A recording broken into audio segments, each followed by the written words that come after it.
Hi everybody, I'm Lizzie. Josh, get on in here! Interview! That's Josh. Hey guys. Hello. This is RJ. Hi RJ. How you doing? Josh. And Josh. We are 3/4 of Halestorm.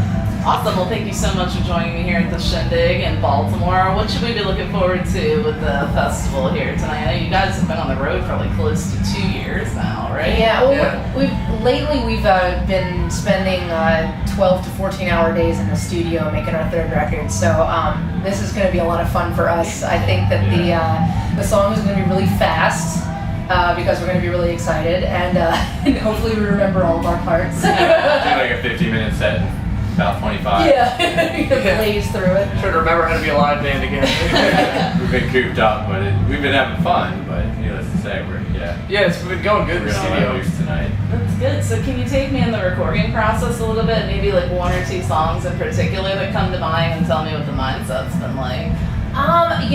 With this next record, we're doing it very differently than the last two.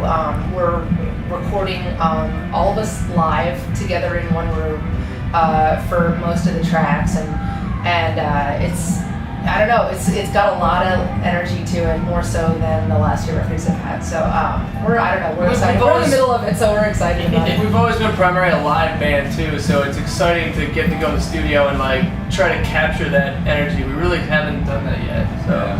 Did that bring about any challenges for you guys? Oh yeah. Yeah, because when you're all playing, you're tracking. We're used to tracking separately. In our past records. So basically, you have like the first 2 days are all the drums. Then you do all of the bass guitar, all of the guitars, and then I go sing.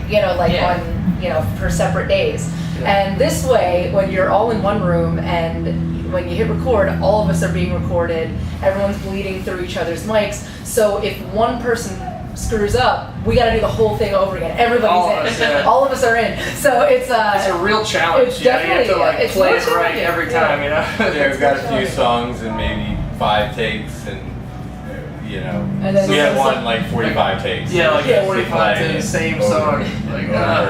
It's not right. Okay, take a break, step away, come back. How much material did you guys end up with from the sessions? Is there anything that didn't make the cut? Was it hard to narrow? It was hard to narrow down because we had so many favorites. We basically had to, we had to decide, okay, which songs go together and complement each other. And even though I really like this song over here, it doesn't go with the rest of them, so we'll have to put that on something else in the future. But yeah, it's always hard to narrow stuff down, and it's hard to know what you want to do on a next record too. It's hard to decide, what do we want to say? Well, I think it's awesome too that you are bringing that live spirit into it, because I think that it brings this almost, I like to call it like a perfectly imperfect sound to it, because everything sounds so smooth and polished, and that's not always natural. We're trying to dirty it up. That's not us at all. Yeah. We're down a dirty rock band, It's very imperfect. Mostly my fault. Yeah, and that's why we throwing curveballs all the time. It's on our toes. Always. We'll see tonight. Yeah. It's gonna be interesting because we haven't played in 3 weeks, which is a long time for us. Well, this is a great way to kick it off. Oh, absolutely. Hell yeah. I know you see you guys have some dates with Eric Church coming. Yeah, how did that tour come about? It's funny. He's a very he's into risk taking. Eric is, and his bandmates actually were fans of ours before he even knew who we were. They're all rock guys. Especially his guitar player is just like a metalhead. He gets up and does Ozzy Osbourne for sound check and stuff. And you can sense that vibe. They're all rock fans. So they wanted to shake it up for this next tour, and then his bandmate suggested Halestorm, so he called us up, and we said, well, duh, of course, that'd be awesome. Thankfully we have a very a risk-taking friendly booking agent, so he was totally fine with that too. All of our people were fine with that. But we'll play in front of anybody. Yeah, we'll play in front of anybody, exactly. But how do you think the fans will take it? I think it's going to be just fine. I think that his fans are open-minded enough, and then so are ours. I mean, for heaven's sake, our fan base is so funny. You'll see the poster child for masculinity, like with the Ozzy Osbourne T-shirt and a leather jacket, like singing to one of our ballads, and then you have like this little kid that's into Lady Gaga that likes us too. So it's I think it's gonna be fun. I think Eric Church, he's kind of he kind of gets made fun of by like some certain country artists because he's kind of like, oh hi, oh there's Joe. I think he's kind of more like rock and roll country. He's kind of got that old school rock and roll country sound. I can see the rock fans and the country fans kind of merging. So I think it's a great thing. I think it's cool to like just spread it across. What did he say? He said it best. He said, look, I don't believe in genres anymore. I believe there's good music and there's sucky music. And so if we get all of the good music on it's right. You said that because I was going to say I think genres they're starting not to matter anymore. It doesn't. You're right. Yeah. Like, you're at festivals, you see, rock, EDM, metal. It doesn't matter. Like you're allowed to be a fan of everything. Intermingling. Yeah. Absolutely. I think I was reading in the city paper here in Baltimore, and they were talking about the mix of bands here. I feel like all of the bands on this festival in particular, they all kind of speak to the everyday person. The lyrics actually say something. They actually make you think. What does that mean to you to kind of be included with that? I think it's awesome. I think that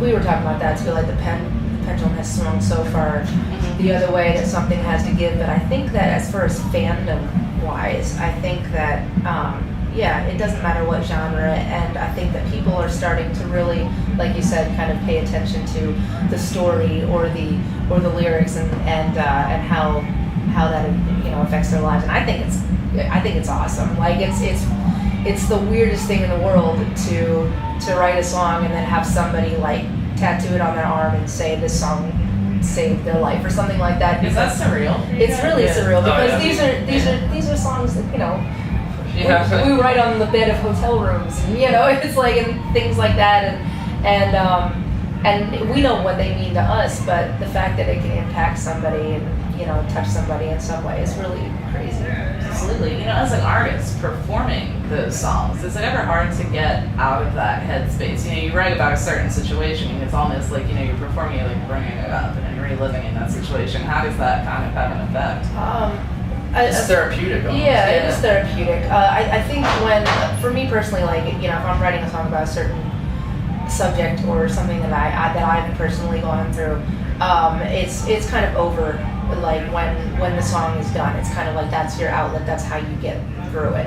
And so for me, the meaning of the song kind of evolves over time because as you see how it affects certain people, or depending on the certain time in my life, maybe I'm going through something completely different, and that now all of a sudden the song means something different to me, while I'm sitting on stage. So, and a lot of it has to do with the audience too, and it's like depending on the night, you can get emotional about something or not, But I'm sure that fans the same way can take a song and go on a different journey with it. Yeah, I think it's the best therapy. I always encourage young fans that are going through hard times, like if you can channel your frustrations through creation instead of destruction, then it just helps you so much, And it's also crazy to hear how much that our songs have helped people. It just kind of keeps you going.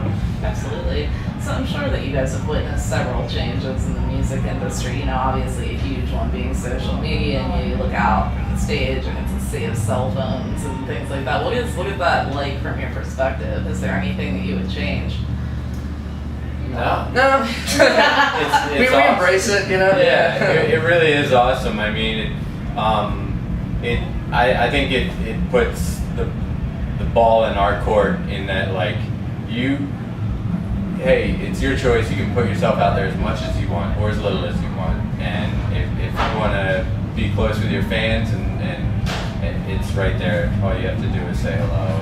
And it's an awesome tool. No, I love how active you guys all are with your fan base. I mean, even the Q&As on the website and all of that. Like, I feel like the fans are like getting a real answer from an actual person. And like, years ago, it was sending something snail mail and hoping that somebody might get it. Yeah, we don't get the big sacks of mail anymore. But we actually have got a couple packages in the studio. We're like, how did they get the address? Like, our fans, they dig. Oh, I know. We just got we got this like like those edible fruit flower arrangement. Edible arrangement. Edible arrangement. So Yeah. we got one of those at the studio, and it didn't say who it was from. It just said like what did it say? You're from everybody in your freak family on Twitter, but nobody said their specific name. So I'm just like, well, that's kind of weird, but like, how did they know where we were? Because we haven't been posting anything. But at least just sending nice things. Yeah, sending like severed goat. Could be worse. No, I love the social media thing. I mean, in certain aspects of someone's life, it could be annoying. I think that if I wasn't in a band, I probably would be out of all of it. Yeah. But it's entertaining for us, and I think the same perspective as what we're doing in the studio right now is just kind of like, we'd rather just be unapologetically ourselves, words and all, because it's so much harder to like try to be something you're not. It definitely keeps you on the straight and narrow. So whatever, it's like I'm probably gonna say stupid stuff on Twitter every now and then. You probably should keep away from me if there's wine involved. But even if that happens, it sounds good. So is there a target release date for the album? I was digging. We're literally trying to figure that out this week, so I don't even know. We got some people saying it'll be sooner than later, and then other people saying, oh, maybe we should wait. I'm like, no, we don't want to wait. So it's like we're arguing over that right now. So are you guys completely done with it, or is it still getting Not yet. Not yet. We just have finished week 3. We tracking, week 3. so We really have maybe 4 or 5 songs. 4 or 5 songs left to record, and then like basic tracks. Then we gotta go back and just fine tune everything, and then get into mixing. We probably got another 3 weeks of work ahead of us. Do you guys ever get a feeling about, a lot of songs will catch on as a single? I'm always curious if, an artist gets a feeling about a particular song and they're completely surprised when fans are like, oh no, I'm gravitating towards that one. Dude, totally. For instance, on our last record, it was Love Bites. We did not see that as a single at all. You're like, that was like the song. And that was the song, And then they're like, no, we want to put that out as a single. I'm like, seriously? That's just gonna, okay, whatever. But we still liked Love Bites. We still liked it, but we didn't think it was gonna be a single. A bigger example was I Get Off, because we didn't even really like that song when it came out. Like, you want to put this out? As we were like talking to the label, like, you really want to put that out as a first? And we're like, all right, well, you know what you're doing. And all of a sudden it caught on, and now it's like one of our favorite songs to play live. So it's amazing how 180s like that, Absolutely. So did you say any new material is gonna make it in the set live, or? Today we're gonna sneak one in, and it's a song called Mayhem, and it's just kind of like a 2.5 minute punk song. Basically, it's gonna be fast. Well, it's definitely be fast. I know. I'm preparing. I was playing through songs earlier on guitar, and I'm just like, okay, I should probably try to do this a little faster because it's gonna be nuts. Well, it's gotta be refreshing for you guys to get some new stuff in there too. Oh yeah, I can't wait. Play the same song for 2 years. We'll be adding more for the Eric Church dates, and like with each thing, we'll add more. So it'll be fun, but it's just gonna make the narrowing down of the set list harder now. So it's like we were talking like we're gonna have to go full Pearl Jam and just have a different set every night, because now we'll have 3 albums worth of material that we all want to play everything on them. So I think it's funny too, because fans are always like, I want to hear this, and they're holding the signs up. Yeah. Like, you gotta play this one. I'm sure with each album, it's like, okay. We have obligations, but at the same time, because if we're promoting a single or something, but yeah, I do feel bad because like there are some people that like, I get so many requests to do this piano ballad that I wrote when I was 16. It never came out on anything, on a label, nothing. And it's called Rose in December. And for some odd reason, like so many people like show up with signs like play Rose in December. I'm like, I'm not gonna play a song that I wrote when I was 16 that ended up on YouTube. There's old stuff on YouTube. There's a lot of old stuff. Put it all up from like VHS tapes. Do you guys ever see that go? Oh yeah. Just when I think everything was already out there, some fan goes digging and surprises me. I'm very proud. See, I am proud. You're kids. Yeah. And even if it was recorded. And I had a drum kit that would spin upside down. Back when I was like 12, 13, me and my dad built. So I was like, it's on YouTube. Look it up. It's all out. So I'm Lizzie's playing the guitar. We got the flash bombs, and like we used to like bring our own homemade like very dangerous pyro system before Great White ruined it all. God bless them. God. But it was a good thing that we stopped using that because it wasn't Children, do not try this. We caught cobwebs on fire once, so we were playing the bar when we were much too young to be in that bar. But it was funny because it was over Christmas, like Christmas vacation type of thing, and the owner of the club was going to visit family, and then had his like assistant running the club. He's like, he literally before he left was like, just don't burn the place down, like just as a joke. I'm like, yeah, whatever. And so of course, didn't even think anything of it. And then like we set off these flash bombs, and all the cobwebs on the ceiling started going, started like burning up. We're trying to put it out with the guitars. It was funny. But all I could think about was like, and that was before the whole Great White incident. But it was. We had a good time. It was good times back in the day when we were kids. It was good times. So once again, proud of it all. Yeah, but there are some stuff like, oh, wow. Like you're between song speeches. Oh yeah. Oh god, the funniest thing in the world. Cringy.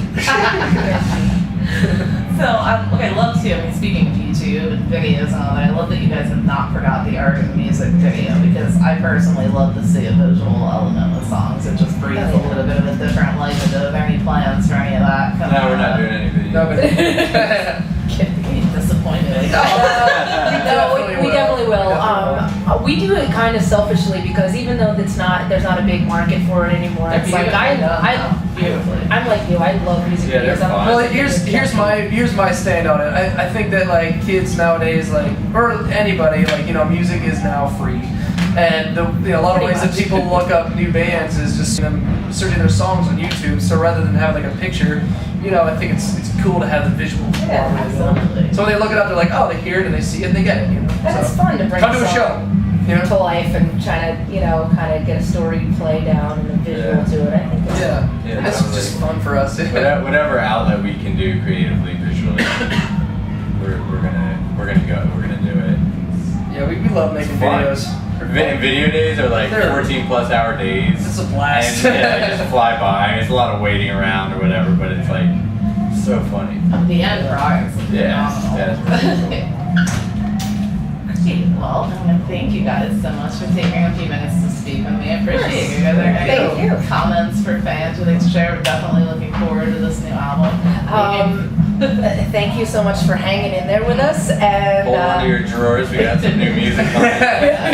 Hold on. Make sure you have a clean pair of shorts. Tie those shoes up. Hope you're sitting down when you hear it. Because you will. No, I just seriously. I mean, we realize how lucky of a band that we are to even be at a point where we can put out a third record. So, just thank you so much to you guys and to everybody for sticking with us for so long, for allowing us to do this. The new stuff sounds awesome. Wait till you hear it. Yes. Unbiased. Totally. Yeah. Honest opinion. That's just it's fact. It's just fact. Just fact. It's good to be awesome. It's good to be awesome. Awesome. Thank you guys so much. Totally. Appreciate it.